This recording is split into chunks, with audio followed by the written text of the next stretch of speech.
지금 라디오는 물론 TV로도 생중계되고 있고, 방금 전 저희 PD가, 책임 PD가, 포털에서 실검 1위를 하고 있다고 뉴스 공장을.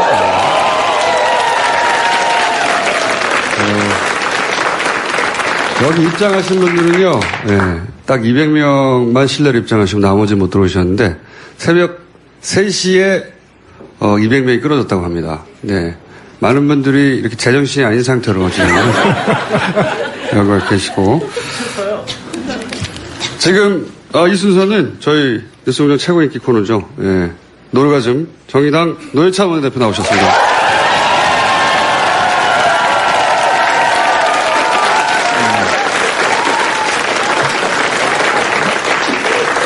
새벽 3시에 줄을 서려면 어제 밤에 오신 분들이 있거든요. 예, 그렇죠. 예. 10시에 왔어요.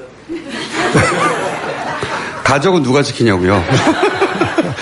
제가 이렇게 새벽에 이렇게 많이 올 줄 모르셨죠?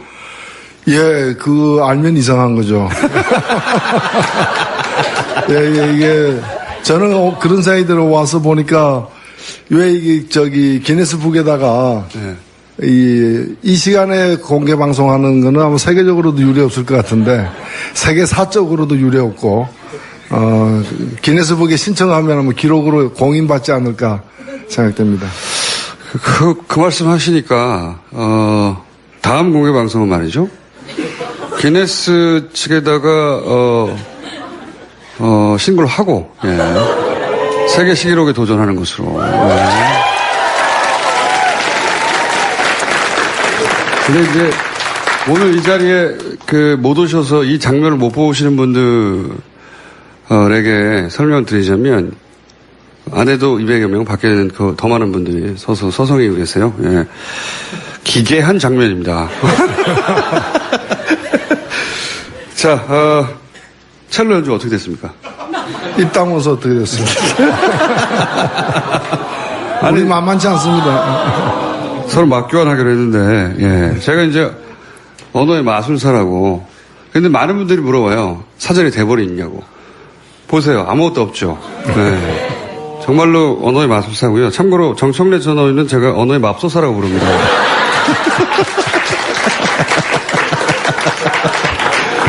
예. 양극단의 쌍벽을 이루는 분인데. 정청래 전 의원은 안 웃긴 걸 웃기다고 막 주장하는 분이죠. 예. 자, 오늘도, 지난 한 주간 있었던 여러 가지 사건에 대해서, 예. 촌촌살인을. 일단 1주년 덕담 한번 해주세요. 예.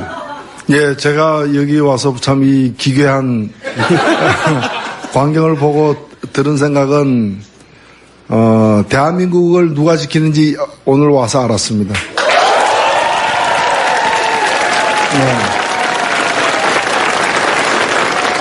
어떤 사람들은 전술핵이 대한민국 지켜준다고 하면서 멀리 이역만리까지 구걸하러 간 사람들도 있는데, 여러분들이 이 시간에, 이른 시간에 뉴스공장 공개방송에 모인 여러분들이 대한민국을 실제 지키고 있는 사람들이 아닌가. 오늘 이게 대한민국을 지켜왔던, 보이지 않던 얼굴들이 오늘 커밍아웃 됐다 이렇게 생각됩니다.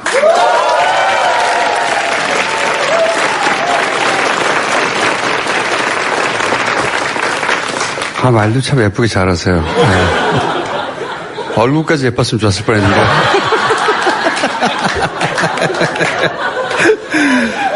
자, 오늘은 제가 언어의 맙소사 역할을 하겠습니다. 허위 사실로 인한 명예훼손이라는. 허위 사실에 의한 혹은 명예훼손 혹은 사자 명예훼손 말씀하시니까 생각나는 게 정준석 전 원내대표가 이제 부부싸움 끝에 목숨을 끊었다 이렇게 노무현 전 대통령에서 대해서 얘기했지 않습니까? 이 발언에 대해서 어떻게 생각하십니까? 예, 있을 수 없는 발언이죠. 저는 사람으로서 해서는 안 될 그 선을 넘어섰다고 봅니다. 저는 정진석 의원이 어떤 목적, 어떤 명분, 어떤 이유로 그 발언을 했든 간에 관계없이 그 발언 자체에 대해서 1차 유감 표시는 했다지만 그 정도로는 택도 없다고 보고 제대로 사과를 해야 된다고 봅니다. 물론 사과한다고 해서 그 죄가 없어지는 것도 아니고 고소가 취하되지도 않겠지만은 그래도 그건 인간의 목소리가 아닙니다. 그건 짐승의 마음으로 한 소리죠.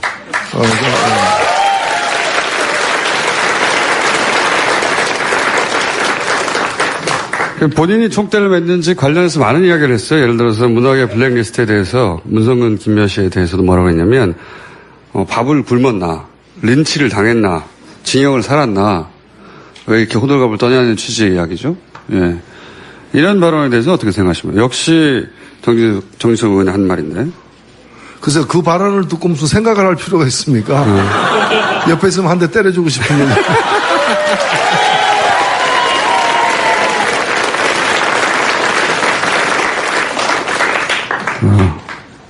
노 의원님이 이제 소송을 당하시겠군요. 공개적으로 폭력 행사를 암시했다고. 그러면서 또 뭐라고 그랬냐면 저는 이 대목이 가장 뭐랄까요. 지금 말씀하신 맥락선상에서의 말도 안 되는 얘기라고 생각하는데 노무현 전 대통령 유서 마지막에 누구도 원망하지 말라고 하지 않았냐. 예. 역시 정진석 의원이 한 이야기입니다.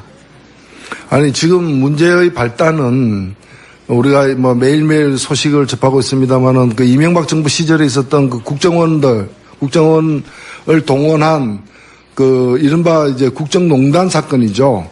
우리 국민들의 어떤 인권을 침해하고 법을 어겨가면서 한 그 불법 행위가 최근에 와서 그 구체적 증거들이 사실들이 드러나기 때문에 그거에 대해서 이제 수사를 진행 중인데 그걸 왜 노무현 대통령을 끄집어내 가지고 이걸 갖다가 가로막느냐는 거죠. 말이 안 되는 얘기죠. 여기서 자신들의 어떤 그 범죄 행위 또 잘못들이 드러나는 걸 두려워 가지고 뭐 이 온전한 정신으로 할 수 없는 그런 온갖 폐악질들을 지금 하고 있다고 저는 그렇게 봅니다. 이게 의도가 있는 거겠죠? 네. 그래서 그걸 통해서 뭔가를 방어하려고 이제 하는데 그게 방어가 되겠습니까? 오히려 자기 죄목을 갖다 하나 더 하는 그것밖에 안 된다고 생각됩니다. 이런 얘기도 했어요. 적폐청산은 갈등과 분열을 증폭시켜서 악순환을 반복한다. 그러니까 이제 이게 속내가 들어가 있는 거죠. 예. 더 이상 옛날 얘기를 꺼내지 말라고 하는 얘기인데. 아니 깡패를 갖다가 도둑질한 사람을 잡으니까 그래서 메시의 어느 집에 가서 뭘 훔쳤냐 조사하니까 사생활 침해라고 얘기하는 거. 그건 뭐 똑같은 거지 지금.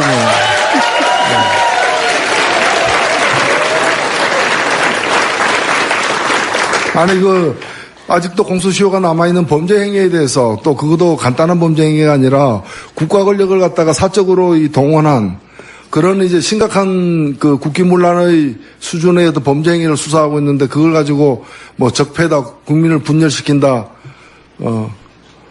그 말이 안 되는 거죠. 왜 도둑놈 잡아 넣었더니 왜 가져가고 이렇게 생이별 시키느냐 항의하는 거하고 똑같고 그 생이별 시켜야지 그럼 사이별 시킵니까?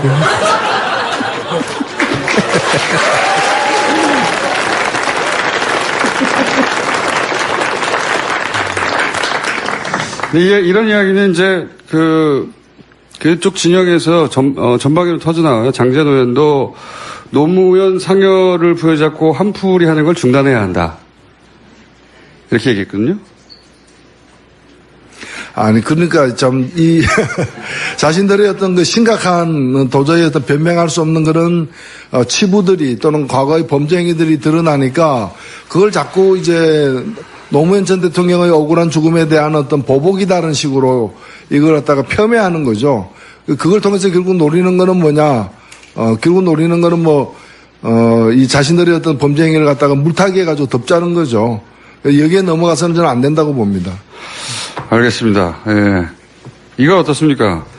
김명수 대법원장 인준안이 이제 천신만고 때 통과가 됐습니다. 네, 통과가 됐고, 그런데 이제 국민의당이 역할을 한 건 사실이고요. 근데 인준 직전에 당내 중진들로부터 대표가 입장을 내놔야 된다, 가부간에. 이런 요청을 받았어요. 근데 마지막까지 입장 정리 안 하고 모호하게 갔거든요. 왜 그랬다고 보십니까, 안철수 대표가? 저는 제가 상황을 보면은, 대법원장을 김명수 대법원장 후보가 대법원장 되어야 된다라고 찬성하는 입장이 있으면 그런 태도를 취할 수가 없어요. 근데 반대하는 입장이었다면 그런 태도를 취할 수밖에 없어요. 반대한다고 노골적으로 얘기하면은 그것도 후폭풍을 또 이렇게 맞아야 되기 때문에 반대는 하면서 후폭풍을 맞지 않으려고 하다 보니까 애매모호한 태도를 취하고 있는 게 아니냐. 근데 이걸 마치 무슨 자유투표가 아주 정당한 것처럼 얘기하는데 저는 묻고 싶어요. 대법원장이 누굽니까? 상권분립의 한 축이잖아요. 대통령 다음이잖아요. 그럼 대통령 선거 때도 그러면 자유투표했어요? 국민의당 대통령 선거 때 자유투표했어요? 누구든 누가 돼도 좋다. 그리고 누굴 찍어도 당원에 걸리다. 그러지 않았잖아요. 국민의당은 안철수 찍으라고 그렇게 얘기한 거 아니에요. 그때, 그러면 이제 대법원장을 또 임명하면서 이 사람이 부적격자면은 강하게 이유를 대면서 강하게 반대를 해야 마땅한 거죠. 그게 책임 정치죠. 그리고 그게 합당한 사람이면 합당하다고 얘기를 해야 되는데 대법원장을 임명하는 그 중요한 순간에 합당한지 아닌지 나는 모르겠다. 누가 돼도 그거는 국민의 뜻이다. 이렇게 얘기하면 저 무책임한 행위가 어떻게 있어요. 저는 뭐, 아니, 고속도로에서 100km 이상 달리면서 핸들에서 손 놓고 자율 주행하고 있다 얘기해요.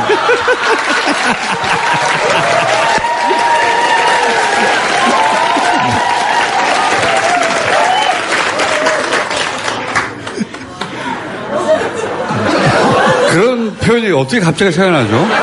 아, 저도 방금 들었어요.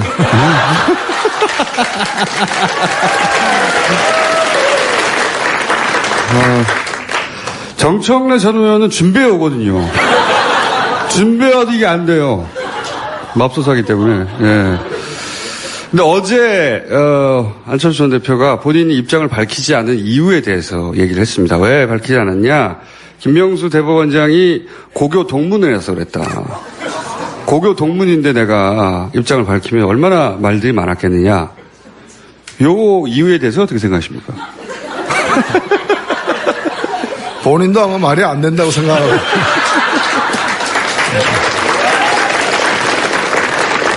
아니, 뭐, 고교 동문, 아니, 이 대법원장 문제에 왜 고교 동문이 튀어나옵니까? 부산고 3년 선배로. 사법부의 지금 심각한 상황이나, 대법원장, 기존 대법원장에 대한 일선 판사들의 불신이 굉장히 드높습니다.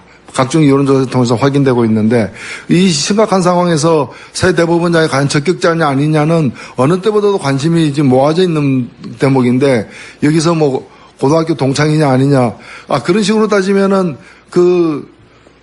이번 대법원장도 저하고도 같은 동창에 속해 있어요. 왜냐하면 거기가 중고등학교가 하나의 동창회로 엮여져 있기 때문에 예, 부산 중고등학교 동문회에 제가 그 사람 3년 선배로 지금 돼 있어요. 저도 정혜원이고 그 사람 정혜원. 근데 이런 게 무슨 의미가 있어요? 제가 뭐 고등학교 동창회 뭐 국무총리를 해가지고 뭐 봐줍니까? 그런 거 없잖아요. 근데 이런 일에 왜 고등학교 동창을 갖다가 끄집어내느냐? 그만큼 이 문제에 대해서 할 말이 없다. 왜 찬성했는지, 왜 반대했는지, 왜 찬성 반대도 아닌 애매한 태도를 취했는지에 대해서 설명할 길이 없으니까 애꿎은 고등학교까지 끌고 나와가지고 평소에 애교심이 있는지도 의문스럽지만은.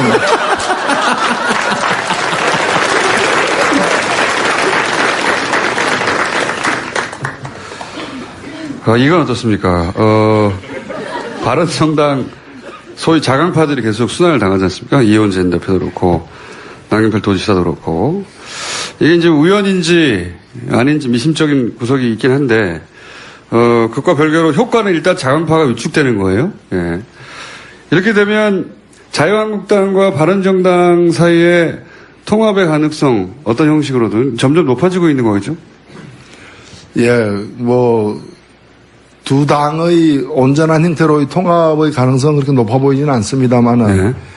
바른당에서 적지 않은 수의 분들은 마음을 정한 게 아닌가 이렇게 사실은 보여지고요. 그래서 그것이 생각보다 좀 당겨져서 지방선거 앞에 실현될 가능성도 있고, 어찌 보면 지금 정당 구조 자체가 대부분의 정당들이 굉장히 불안정한 상태에 놓여 있습니다. 지금 제가 볼 때는 민주당과 정의당 빼고는, 자유한국당 같은 경우에는 사실은 이게 정치적으로는 이미 파산 선고를 받은 부도가 났는데 회사가 계속해서 이제 사장이 출근하고 있는 그런 상태죠. 이게 아니 박근혜 지금 정권이 교체된 게 아니라 제가 여러 번 말씀드립니다만 정권이 교체된 게 아니라 박근혜 정권이 붕괴된 거거든요. 그러면 그 정권을 떠받쳤던 그 당도 따라서 없어져야죠. 없어지고 새롭게 출발하든가 이렇게 돼야 되는데 지금 부도가 나고 파산당했는데도 계속해서 출근하고 공장에 불 킨다고 공장에 돌아갑니까? 그런 상황이고 그다음에 국민의당 같은 경우에는 민주당에서 나왔는데 지금 바로 나온 상태잖아요. 그리고 대선을 위해서 나왔는데 대선이 끝났잖아요. 다음 대선을 지난번 대선과 같이 치를 어떤 생각들이 확고한 것도 아니기 때문에 언제 돌아갈까, 언제 어디로 갈까 이게 굉장히 방황하고 있는 그런 집단인 거고 바른당도 마찬가지죠. 저는 바른당과 같은 당이 과거의 어떤 낡은 보수의 틀을 벗어나고 좀 새롭게 보수가 출발하는 시발점이 되길 바랬지만은 아직은 보면은 그냥 이제 시발점이 그냥 점만 있는 예, 그냥 점으로만 존재하는 그런 상태이기 때문에 안타깝게도 이런 상황이 다음 총선까지 굉장히 이제 한국 정치를 좀 유동적으로 만드는 그런 상황이 아닌가. 그 속에서 지금 말씀하신 자강파 무슨 파 이런 얘기도 나오고 있다 이렇게 보여집니다. 바른정당과 국민의당 간의 연대를 모색하는 분들도 꽤 있습니다. 최근에 국민통합포럼이라고 바른정당 내 일부 그리고 국민의당 의원 일부 간에 정기적으로 모여서 연대를 모색하는 모임을 만들었거든요. 그것도 점과 점이죠. 그래서 이어보니까 그냥 선이죠. 면이 아니고.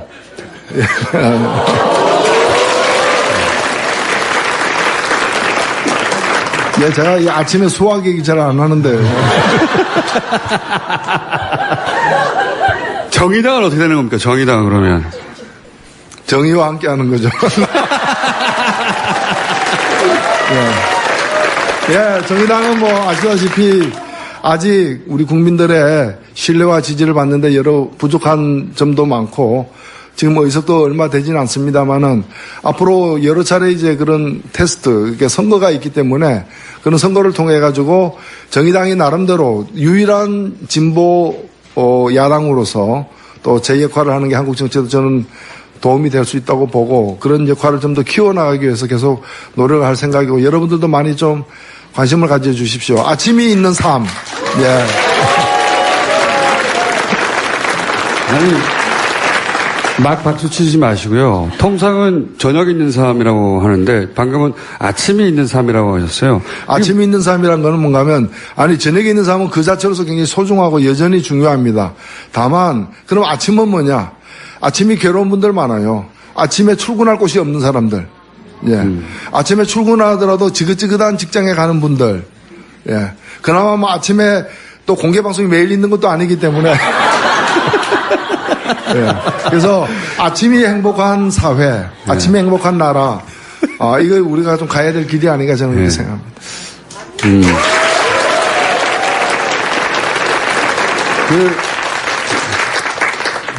좋은 표현입니다. 근데 아침에 너무 많은 분들 어떡하죠, 이분들? 아침에 엄청 많은 분들도 있어요. 마지막으로 이거 하나만 더 여쭤볼게요. 시간이 벌써 다 됐어요? 네. 최근 이 블랙리스트 관련해서, 황석영 씨, 소설가 황석영 씨도 여기 포함됐을 줄은 몰랐습니다. 김미화 씨, 그 외에 많은 분들이 등장하고 있는데, 노회찬 의원은 왜 여기 안 나오죠? 저쪽도 포기했겠죠, 블랙리스트에 올려도 소용은 없다, 이런 얘기. 그래서 저는 그런 얘기를 하고 싶어요. 이미 그 사람들이 집권할 가능성은 앞으로도 없겠지만은, 쉽게 포기하면 안 된다, 이제. 제가 이명박 정부 때 일로 기억나는데, 그때 군대 내에서 이렇게 반입되는 도서에 대해서 금지도서 목록을 만들었어요. 일종의 도서 블랙리스트인데, 시중에 팔고 있는 책까지 다 이제 거기다가 우리가 흔히 얘기하는 양서, 이런 책까지도 금지도서 목록에 넣어가지고, 그때 출판사들이 굉장히 좋아했어요. 그것 때문에 사람들이 갑자기 뭐 교보문고 같은 데 가가지고 그 교보문고에서는 그 목록에 있는 책만 따로 모아가지고 찾는 사람들이 갑자기 많아지니까 그 코너를 따로 만들고 있는데 제가 그때 어떤 교수님 한 분을 만났는데 그 교수가 굉장히 막 그 블랙리스트 사건에 대해서 규탄을 하는 거예요. 그러더니 나중에 이제 얘기를 자세히 들어보니까 자기가 그래도 괜찮은 책 여러 권을 썼는데 한 권도 없더라, 그 리스트에. 그놈들이 그렇게 무능하다. 좋은 책도 못 알아보고 리스트에 안 넣었다, 이제. 그래서 그 규탄한 걸 보고 제가, 다양한 방면으로 무능하고 문제가 많았구나.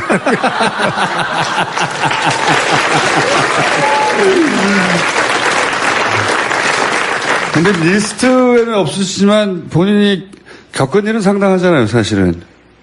아, 그렇죠. 저는 제가, 직접 겪었던 이른바 떡값 검사들을 폭로한 걸로 이제 삼성 엑스파일 사건의 재판에도 저는 관여했다고 봅니다. 김기춘, 김영한 그 메모, 김기춘의 발언으로 나오는 그런 메모에도 보면은 그 구체적으로 이제 재판부 판사 이름까지 검명하면서, 대법원 판사 이름까지 검명하면서 이 청와대가 관여한 흔적들이 나오지 않습니까? 아직 저는 언젠가는 그런 이제 증거들도 백일하에 이렇게 드러나는 그런 날이 올 거라고 보여지고요. 그래서 음으로 양으로 다 관여가 돼 있으리라고 생각됩니다. 사실 노회찬 전이 아니죠, 현이죠. 제가 전 의원 시절을 얘기하려고 하다 전에는 보니까. 전이었습니다. 진짜 고생 많이 하셨어요. 제가 가까이 지켜봤는데 어쩜 그렇게 괴롭히는지 꼼꼼하게 붙어가지고 대표님을 정치일선을 복귀하지 못하도록 하는 모든 수단과 방법을 다 강구해서 괴롭혔죠. 그러나 다시 살아나서 누구의 도움도 없이 혼자 스스로 살아나서 다시 저희 앞에 와서 정청래 의원과는 다르게 언어의 마술사 역할을 해주고 계신 노회찬 오늘 박수 부탁드립니다. 네, 감사합니다.